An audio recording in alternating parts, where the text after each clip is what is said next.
हितैको यानीमा भुइँमा छौकी निर्मायाहरू काईको डालीमा भेटै नहुने।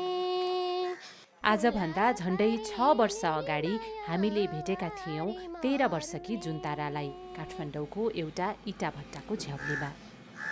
घरमा आमा बाबा अनि डायबिटिज अनि भाउजू अनि भाइ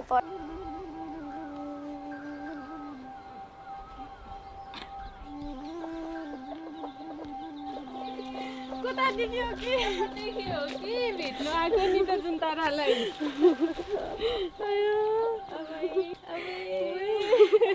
म त बुढी भएँ। बुढी भएको छैन, कहाँ बुढी हुन पाइन्छ त अहिले, भइसक्यो नि त पहिलेको जमाना र अहिलेको कहाँ छ। कहाँ देख्यो कि हाम्रो गाउँमा यसरी हामी खोज्दै आएको नि हो र। भारी बोकेर लगभग 6 वर्षपछि घाँसको भारीसँगै आफ्नै गाउँमा भेटिन् जुनतारा। अर्कै भएछ जुनतारा त। भइहाल्छ नि त दाइ, पहिले कहाँ यो भन्दा 6 वर्ष अगाडिको अहिले कहाँ साँच्चैको जुनतारा हो। खै केको लाग्छ कि लाग्दैन। अब ममा के त्यस्तो देख्नुभयो मेरो लागि यहाँसम्म आउनुभयो कि अरू कसैको लागि हो कि होइन नि। हामी रोल्पा आएको बेलामा जुनतारालाई भेट्न आउँछौँ भनेर भनेको थिएँ कि थिएन त्यो बेलामा। त्यो पछि यही पालि आएको हो कि रोल्पा हो र। अनि जुनतारालाई खोज्दै खोज्दै आएको हो र। खुसी लाग्यो कि तपाईँहरू यहाँ आएको। मेरो यस्तो दुर्गम ठाउँमा आउनुभयो तपाईँहरू। मलाई एकदम खुसी लाग्यो तपाईँहरूसँग भेटेर। मलाई यस्तो फिल भयो कि अहिले तपाईँहरू यहाँ आउनुहुन्छ मेरो लागि भनेर।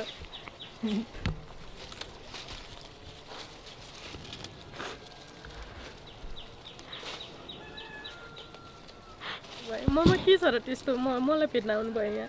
मैले दिदी छोरीको नामै जुनतारा राखेको तिमी धेरै मन परेन हो र। किन तपाईँको छोरी तपाईँ मभन्दा पछि जन्माउनु भएको बच्चा हो नि हो र। 3 वर्षको भयो अहिले। तिम्रो नाम राखेको छु मैले हो र।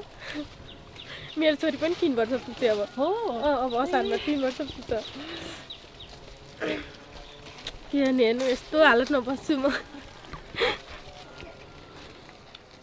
देख्नुभयो मेरो हालत कस्तो छ, म कसरी बसिरहेको छु, कुनै टाइममा म कस्तो थिएँ र अहिले कस्तो भएर बसिरहेको छु।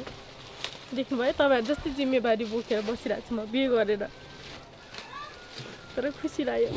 मैले कोही सोचेको नि छैन थियो, तर मोबाइलमा हेरिरहेको थिएँ। तर त्यस्तो चान्स त भेट आउँदैन थियो। तपाईँहरूसँग भेट्छु होला जस्तो लाग्छ। तिम्रो फेरि फोन नम्बरै थिएन नि त हामीसँग। मैले पनि भर्खर चलाइरहेको छु मोबाइल। 2 वर्ष पुग्छ असारमा। मेरो छोरी उता छाडेर आएको छु कि मलाई त एक किसिमको काम होला भन्ने अनि आइहाल्यो कि त्यस्तो गऱ्यो। अनि यो स्याउला लिन जाँदाखेरि पनि छोरी लिएर गएको थियो। म त जहाँ पनि त्यही हो, छोरी अब भिरमा जान्छु दाउरा घाँस गर्न नि त्यही छोरीलाई जाने हो। कसले हेरिन्छ त, म एक्लै छु, कोही छैन हेरिदिने मान्छे। अनि बुढा खै त? बुढा विदेश हुनुहुन्छ। अनि कुन देशमा? दुबई। त्यही हो अब के गर्ने, त्यहाँदेखि आएको 1 वर्ष नहुँदै बिहे गरेँ। अनि बिहे गरेर नि 5 वर्ष भयो। छोरी छ एउटा। तर यस्तो समेट हुन्छ भने मैले सोचेँ, जिन्दगीमा सोचेको नि छैन थियो। तर नसोचेको चिज हुँदो रहेछ भन्ने थाहा भयो अहिले। जाऊँ अब बसौँ भित्र, त्यहाँ नास्ता के खानुहुन्छ खाऊँ। अब यस्तै हो गाउँघरको बसाइ छ हेर्नु। तर त ठुली मान्छे जस्तो भएछ नि। 13 वर्षको थिएँ त्यतिखेरको टाइममा। त्यही त। तर अहिले चाहिँ हेर्नु बुढी भइसक्यो, यस्तो गाउँले झुप्रे पारामा हिँडिरहेको छ बसेर। कहाँ बुढी भयो त, अहिले बुढी हुन्छ। अब बिहे गरेपछि बच्चा भइसक्यो, त्यस्तै त हाम्रो त लाइफ भनेको त्यही हो। तर मैले कुन टाइममा को मान्छेसँग भेट भएको थिएँ, तर को मान्छे यहाँ आइपुग्यो मलाई अचम्मै परिरहेको छु कि। मेरो नाच त खुसीले नि कस्तो भएछ, अर्कै फिलिङ्स आइरहेको छ आज। कस्तो अवस्थामा भेट भएको कि हाम्रो चाहिँ